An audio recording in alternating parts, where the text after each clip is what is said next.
ABC launches its new series V tomorrow night. Many will be tuning in to see what those aliens will bring to Earth.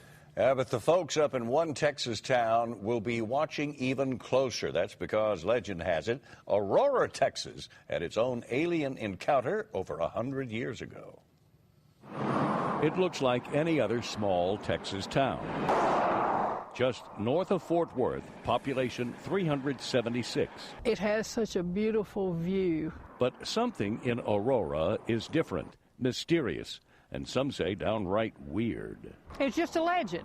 April 19th, 1897 would change this town's identity forever. They said, hey, have you heard about the Martian who crashed his aircraft into a whale site over in Aurora? And I said, no. Former Mayor Barbara Brammer first heard the story of the UFO crash shortly after her arrival in the 1950s. And I kept the legend going whenever I was teaching, when we had new people into the community. Legend has it that in 1897, 6 years before the Wright brothers' first flight, a number of reports came in from across the country of a cigar-shaped flying machine. An article in the Dallas Morning News reported that the craft came crashing down in Aurora.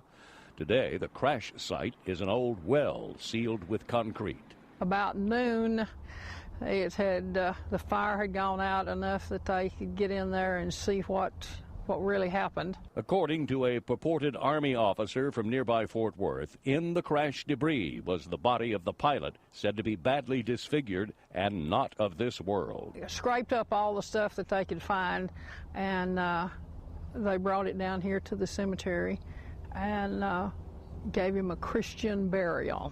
Here is the grave site today. It sits under this tree in the old section of the cemetery.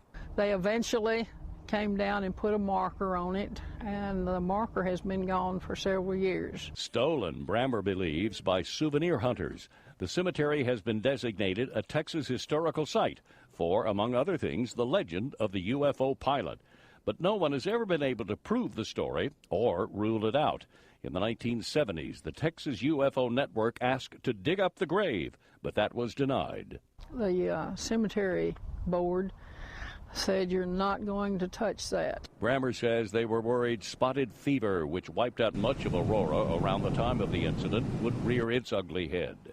We were afraid of what it would do to this area again. Last year, another group of UFO hunters used ground-penetrating radar and did find a mysterious unmarked grave.